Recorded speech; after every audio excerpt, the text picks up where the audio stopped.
भर्ने होइन त होटलको आइपिओ। आजदेखि होटल फरेस्ट इन लिमिटेडले आइपिओ खुल्ला गरेको छ।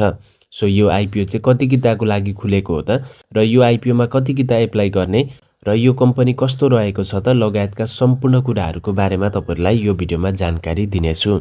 आजदेखि खुल्ला भएको होटल फरेस्ट इन लिमिटेडको आइपिओ चाहिँ सर्वसाधारणको लागि खुल्ला गरेको।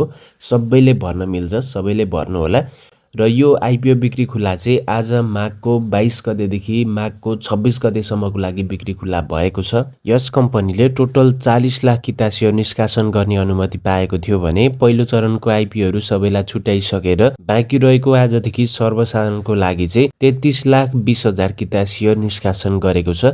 प्रति किताको मूल्य 100 रुपैयाँ रहेको छ भने सेक्टर होटल एन्ड टुरिज्ममा पर्छ र यसको लागि चाहिँ इस्यु म्यानेजरको रूपमा एनआइसी एसिया क्यापिटललाई राखिएको छ। र यो आइपिओमा चाहिँ 10 किता मात्रै भर्नु होला, त्यो भन्दा धेरै भरेर कामै छैन। किनभने सबैजनालाई 10 किताको दरले बाँडफाँड गर्दाखेरि 3,32,000 जनालाई मात्र यो आइपिओ चाहिँ पर्नेछ। र सर्वसाधारण कोटाबाट आइपिओ भनेको संख्या भनेको चाहिँ 25 देखि 26 लाखसम्म हुने गर्छ। त्यसैले 10 किता मात्रै भर्नु होला। र अब यस कम्पनीको नेटवर्थ इपिएसहरुको बारेमा हेर्नेछौँ र ओपनिङ प्राइस रेन्जको बारेमा पनि कुरा गर्नेछु। ओके, कम्पनीको प्रति शेयर नेटवर्थ 2081-82 मा हेर्दाखेरि पूर्ण मूल्याङ्कन नगरिकन त्यो बिना चाहिँ भने 90.65 रुपैयाँ रहेको छ र पूर्ण मूल्याङ्कन सहितको चाहिँ भने 125.26 रुपैयाँ रहेको छ। र अब यसको ओपनिङ प्राइस रेन्ज भनेको 90.65 देखि लिएर यसको 3 गुणा 271.95 को बीचमा चाहिँ ओपनिङ प्राइस रेन्ज हुनेछ।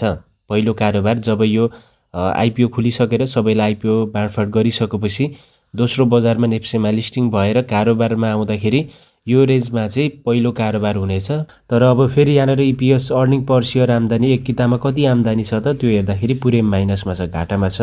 अर्निङ पर शेयर भनेको -16.86 रुपैयाँ रहेको छ। र फ्युचर प्रोजेक्सनहरु पनि राखिएको छ जसमा चाहिँ फ्युचरमा अब नेटवर्थ र इपिएसहरु चाहिँ सुधार्दै जाने भनेर राखिएको छ। 2074-75 मा आइसक्दाखेरि इपिएस पनि 4.43 हुने भनेर प्रोजेक्सन गरिएको छ। यही अनुसारले भयो भने राम्रो हुँदै जानेछ। र ओभरअलमा आइपिओ खुलाउने कम्पनी कस्तो रहेको छ भनेर चाहिँ रेटिङबाट पनि थाहा हुनेछ। यस कम्पनीलाई रेटिङ एजेन्सीले BB- को रेटिङ दिएको छ, जसले चाहिँ कम्पनीको वित्तीय दायित्व वहन गर्ने क्षमतामा मध्यम स्तरको जोखिम रहेको जनाउँछ। र यस कम्पनीले आइपिओबाट चाहिँ टोटल 40 करोड रुपैयाँ उठाउनेछ र यो सबै पैसा चाहिँ के गर्छ त भन्दाखेरि बैंकको ऋण भुक्तानी गर्नेछ। ओके, कम्पनीको सामान्य फाइनान्शियल रिपोर्टहरु चाहिँ यस प्रकारको रहेको छ।